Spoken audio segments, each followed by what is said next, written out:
Tim Jimat punya cerita. Cerita misteri bersambung pesugihan air mayat seri yang ke-12, ditulis oleh Dewi Jamri.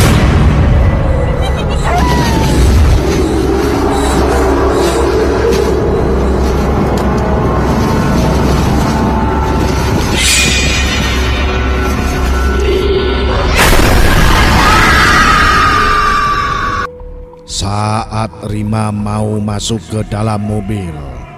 Kamu mau kemana, Rima? Suara wanita yang tak lain adalah bos perempuannya itu menggema, membuat Rima menahan dirinya. Dengan meneguk ludah susah payah, Rima akhirnya masuk ke dalam mobil. Ia sempat mengulas senyum palsu saat pintu mobil ditutup dengan kuat dari luar. Sosok di luar mobil tak membalas dan malah berjalan ke arah depan. Dari pintu kaca mobil yang terbuka perlahan, Rima bisa melihat wanita itu menatap suaminya penuh arti. Setelah mengantar, langsung pulang. Mas harus istirahat. Besok kita banyak kerjaan. Tuturnya lembut tapi terdengar seperti nada peringatan. Rima memilih untuk menunduk. Rasanya tidak sopan jika harus menguping pembicaraan orang lain. Namun saat matanya menuju ke bawah, pandangannya menangkap sesuatu yang mengkilat dan runcing. Ia ingin memperhatikan benda itu, tapi tiba-tiba, "Rima, rumahmu daerah mana?" Suara bariton itu mengagetkan Rima. Gadis itu cepat-cepat mengangkat kepala dan menjawab, Di Jalan Sunan Bonang, Simpang 3, Sipin, Kota Baru, Pak. Sembari menggenggam setir kendaraan roda 4 yang kini berada dalam kuasanya, laki-laki berperawakan dewasa itu melirik Rima dari spion mobilnya. Senyum jahat tersungging saat ia menarik salah satu sudut bibirnya. Sesekali ia menyisir rambutnya yang kering dengan jemari, seolah ingin menarik perhatian Rima yang saat itu sedang menatap ke arah lain. Rima menatap gusar pemandangan di luar mobil yang melaju dengan kecepatan sedang. Ingin rasanya ia melihat benda apa yang ada di bawah bangku penumpang. Tapi ia enggan, karena sejak tadi ia merasa bos laki-lakinya itu sedang curi-curi pandang dan memperhatikan dirinya.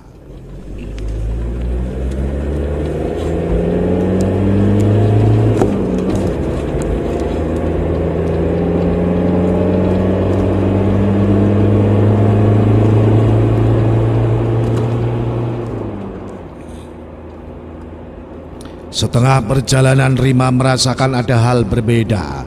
Ia menyadari sesuatu seperti akan terjadi pada dirinya saat melihat mobil berbelok dan melaju lebih kencang. Pak, ini bukan jalan yang biasa saya lewati, Pak. Bapak salah jalan. Ucap gadis itu takut. Hening sejenak, Rima menunggu jawaban dengan dada yang berdebar. Jantungnya berdegup, memacu lebih kencang. Perasaan tak enak menyelimuti pikirannya. Semakin tegang saat laki-laki itu menoleh sekilas mengulas senyum penuh makna. "Kenapa wajahmu tegang, Rima? Aku hanya mengajakmu melewati jalan pintas. Apa kau tidak tahu?" Ucapnya saat ia kembali melihat ke arah depan. Dahaga seketika menjalari kerongkongannya. Rima meneguk ludah susah payah dan menggeleng pelan. Saya tidak tahu, Pak. Belum lagi hilang ketakutannya, tiba-tiba laki-laki itu menempikan mobilnya. Kendaraan itu berhenti di samping semak-semak.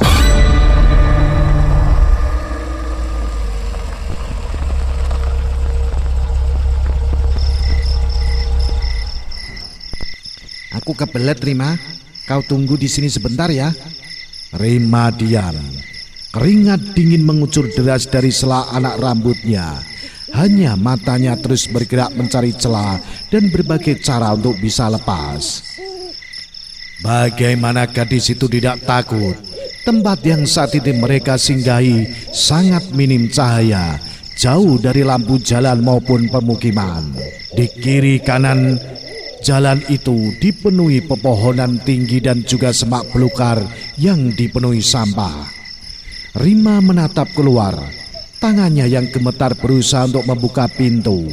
Dan ketika pintu terbuka, cepat, lari Rima, selamatkan dirimu. Dia memang ingin berbuat buruk padamu.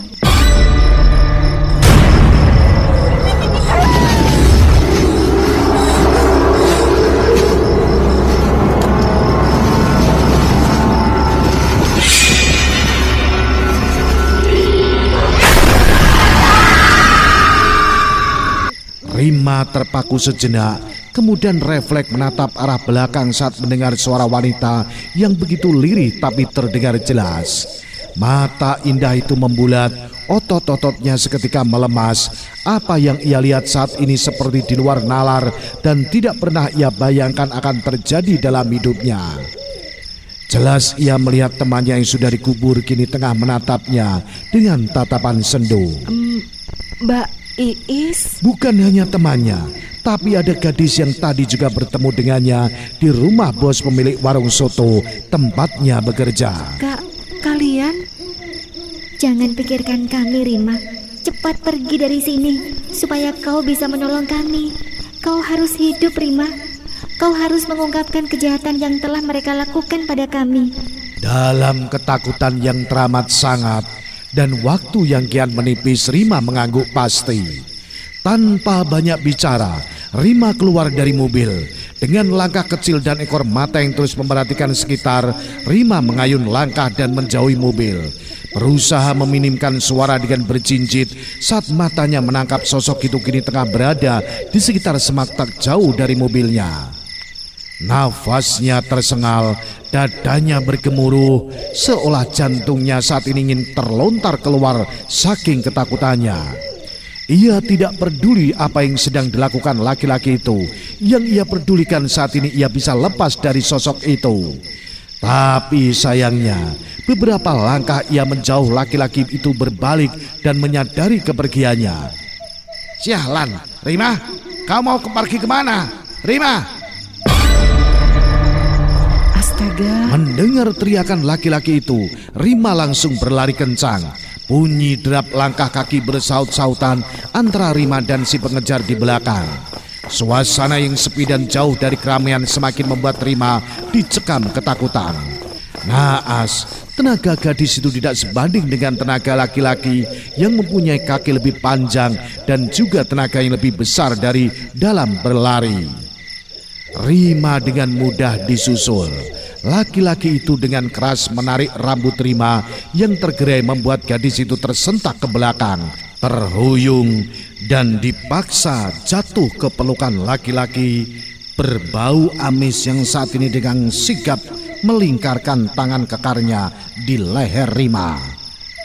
Rima terdesak, lehernya tercekik, membuatnya susah bernapas. Berusaha berontak saat laki-laki itu menyeretnya masuk ke dalam semak-semak. Tenaga Rima tidak sebanding. Laki-laki itu dengan mudah membawanya menjauh dari sisi jalan. Diam! Sentaknya saat merasakan cakaran dari kuku Rima yang menggores lengannya. Tubuh Rima ia dorong hingga gadis itu terjengkang dan terhempas di antara semak-semak. Rima mengadu saat tubuhnya membentur tanah keras yang ditumbuhi rumput gajah. Sesaat pandangannya memburam dan kembali jelas saat melihat laki-laki itu mulai menurunkan kancing celananya. Bapak mau apa? Desis Rima saat laki-laki itu mendekat. Ia berusaha untuk berdiri dan menghindar, tapi laki-laki itu malah menampar wajahnya kuat. Seketika dunia Rima rasa berputar. Tamparan keras itu bukan hanya membuat pipinya terasa keluh dan mati rasa barang sesaat, tapi kemudian rasa sakit dan denyutan. Ia pun merasakan sesuatu mengalir di ujung bibirnya. Itu baru awal, karena kemudian ia merasakan baunya ditarik dan tubuhnya dipaksa untuk berbaring. Tidak, jangan Pak. Mohon Rima saat kedua tangannya berada dalam cengkraman laki-laki itu. Ia membawa kedua tangan yang terus meronta itu ke atas kepala dan menguncinya. Hanya dengan satu tangan dan Rima kini berada dalam kungkungannya. Aku akan menikmati tubuhmu sebelum menjadikanmu tumbal pesugihanku. Tidak, tidak. Pakai Rima berusaha melepaskan diri dan mujur baginya. Ia mampu melepaskan satu tangannya dan refleks mencakar wajah laki-laki itu. Sialan!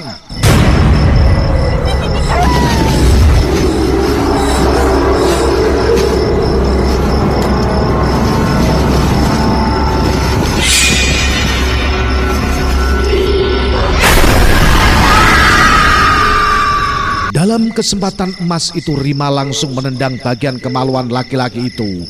Dan bisa dibayangkan bagaimana kesakitannya laki-laki pemilik warung soto yang saat ini menjadi bosnya itu. Laki-laki yang ia panggil bapak itu langsung memegangi daerah pribadinya dan mundur perlahan dengan rintian kesakitan. Betina sialan, makinya. Rima tidak menggubrisnya dan berusaha untuk bangkit, tapi belum lagi ia berdiri. Laki-laki itu mendekat dengan cepat dan langsung melanjangkan tinjuan ke arah pelipis gadis muda itu. Laki-laki tubuh Rima terdorong ke belakang dan terhentak. Darah segar mengucur dari luka karena tinjuan. Rima meringkuk kesakitan sembari memegangi keningnya. Kepalanya pusing karena benturan benda keras yang menghantam kepalanya. Kau kira bisa begitu saja lepas, ha? Tidak semudah itu, Rima. Tawa laki-laki itu menggema, memecah keheningan malam di antara semak dan bunyi gemerisik daun-daun ilalang yang diterpa angin. Di tengah rasa takut dan sakit yang kini melandanya, Rima tidak mau menyerah, berusaha keras untuk bangkit meski kepalanya saat ini seperti berputar-putar. Dalam kekalutan, samar-samar gadis itu melihat laki-laki itu kembali mendekat, tapi belum lagi tangan itu sempat menggapai kepalanya. Tiba-tiba saja laki-laki itu melangkah mundur dengan mata yang melotot. Rima tidak menyia-nyiakan kesempatan itu. Meski saat itu ia tidak tahu apa penyebab laki-laki itu seperti ketakutan pada dirinya. Setan alas, berani-beraninya kau menggangguku, geram laki-laki itu saat ia melangkah mundur. Iya, di mata laki-laki itu, wajah Rima tiba-tiba berubah menjadi wajah Iis karyawannya yang ia jadikan tumbal tempo hari. Wajah putih dengan mata melotot dan bibir pucat menyeringai itu bangkit. Tubuh dan rambutnya basah dan menitikkan air. Tubuh laki-laki itu gemetar. Tangannya bergerak menyusuri kantong celananya seperti mencari sesuatu. Sialan, mana benda itu? Laki-laki itu terdesak. Sementara makhluk pucat itu cekikikan mendekat, mengulurkan tangan dengan kuku hitam panjang dan titikan air yang terus jatuh. Namun belum lagi tangan makhluk itu menyentuhnya, laki-laki itu menemukan benda yang ia cari. Senyum seketika terulas di wajahnya. Dengan cepat ia menggapai benda itu. Kertas itu ia buka dan isinya ia lemparkan ke makhluk astral yang saat ini tengah mengintimidasi dirinya. Asap tipis mengepul di sekitar seiring dengan hilangnya makhluk menyeramkan. Woi, Rima, mau kemana? Jantung Rima rasanya berhenti berdetak saat itu juga ketika mendengar teriakan laki-laki itu. Tolong, tolong, tolong. Pekik Rima di tengah kesunyian malam itu. Hatinya mencelos saat menyadari betapa sunyinya tempat itu. Benar-benar jauh dari pemukiman warga. Dan sepanjang mata melihat hanya ada semak dan pepohonan. Dengan kaki yang sakit dan kepala yang nyut-nyutan, Rima berusaha mengayun langkahnya lebih cepat. Dadanya sakit, Nafasnya tersengal-sengal dan jantungnya terus memompa lebih cepat saat Rima berusaha menghindari kejaran laki-laki di belakangnya. Maafin Rima, ucap gadis itu di tengah keputusasaannya sembari berlari dengan lutut yang mulai lemas. Saat ia terhuyung dan kakinya seperti tidak kuat lagi untuk menopang tubuhnya, tiba-tiba ia merasakan sesuatu yang dingin menyentuh tangannya. Rima menoleh dan mendapati sosok berwajah putih tengah membantunya berdiri. Jangan menyerah Rima. Kau harus hidup untuk kami. Kamu murni? Wanita berwajah pucat dengan tubuh basah itu mengulas senyum getir. Wajah sedih itu mengangguk. Ayo Rima, laki-laki itu semakin mendekat. Perjalananmu tidak jauh lagi. Aku akan membawamu. Kau harus hidup, Rima. Walaupun saat itu Rima menyadari jika wanita di sampingnya itu bukan manusia, tidak ada sedikit pun rasa takut di dalam hatinya. Ia malah merasa bersyukur menganggap Murni ini adalah pertolongan dari Tuhan untuknya. Dengan senyum yang terulas di bibirnya dan semangat dan tiba-tiba merajai sanubarinya, Rima mengangguk dan mulai kembali mengayun langkah lebar. Seketika itu merasakan tubuhnya ringan, kakinya yang semula sakit pun terasa biasa saja. Terus berlari, Rima. Jangan berhenti. Bisik wanita di sampingnya itu. Dada Rima terasa lapang. Saat itu hilang begitu saja. Udara dingin yang sedari tadi menusuk kulitnya lagi tak terasa. Tanpa ia sadari, ia berlari dengan begitu kencang dan laki-laki itu tertinggal cukup jauh darinya. Sialan, cepat juga larinya Rima. Makinya dengan wajah marah. Ia mengepal tangannya. Meskipun napasnya sudah ngos-ngosan, tapi ia pantang menyerah. Nafsunya yang sejak tadi sudah naik ke ubun-ubun membuatnya geram dan tak sabar untuk menikmati tubuh gadis itu, meskipun kepala gadis itu sudah bersimbah darah. Ia tak berhenti mengejar hingga tatapannya menangkap beberapa orang di kejauhan. Gawat, desisnya. Ia lalu berbalik arah dan berlari menjauhi. Gadis itu pasti akan mengadu. Sialan, benar-benar apes. Rima mengulas senyum di antara rasa letih dan sakitnya. Mata bulatnya menangkap kerumunan orang-orang yang tidak jauh dari dirinya. Bapak-bapak yang saat itu tengah bermain gaplek di sebuah pos ronda. Lega, ucapan syukur tak henti dari bibirnya. Teriakan nyaring keluar begitu saja dari mulutnya. Tolong Pak, tolong saya. Mendengar suara gadis yang tengah meminta tolong, bapak-bapak yang semula sedang bercengkrama dengan tawa itu langsung mengalihkan pandangan ke arah Rima yang berlari tertatih. Pak, bapak, lihat, pakai salah satu dari mereka. Ia langsung beranjak dari pos ronda dan berlari ke arah Rima yang masih tersengal. Beberapa orang ikut, mereka pun panik saat melihat kondisi Rima yang penuh dengan darah. Astaga, bawa ke klinik Dewi sekarang, cepat, ucap bapak berbaju merah. Seorang laki-laki berbalik dan berlari ke arah pos ronda dan langsung memutar motornya. Cepat, biar saya yang antar. Nanti dulu Pak, laki-laki yang tadi menganiaya saya masih ada di belakang, ucap Rima sembari menekan pelipis yang masih mengucurkan darah. Iya, sebagian cepat ke arah sana. Kamu Pak Bagio, tolong bawa gadis ini ke klinik secepatnya. Titah seorang bapak berkepala pelontos dengan tegas. Tidak ingin membuang waktu, bapak-bapak itu langsung mengerjakan apa yang dikatakan laki-laki itu. Rima lalu dibawa memakai motor menuju ke arah klinik terdekat. Sedangkan beberapa bapak-bapak itu mengejar dan mencari laki-laki yang tadi disebutkan oleh Rima. Hanya jejak ban mobil yang mereka temukan. Sedangkan Rima, gadis itu tiba-tiba merasakan tengkuknya memanas. Samar-samar ia mendengar suara perempuan yang berbisik kepadanya di belakang. Gadis itu diam sembari merasakan sakit di kepalanya. Ia yakin itu bukan suara laki-laki yang kini memboncengnya.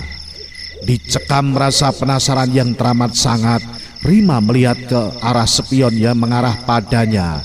Dan saat itu pula matanya membulat saat melihat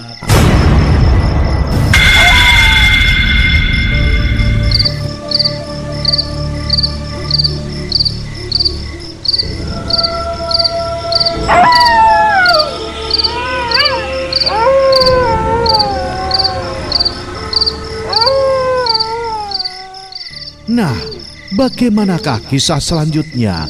Apa yang akan terjadi kemudian?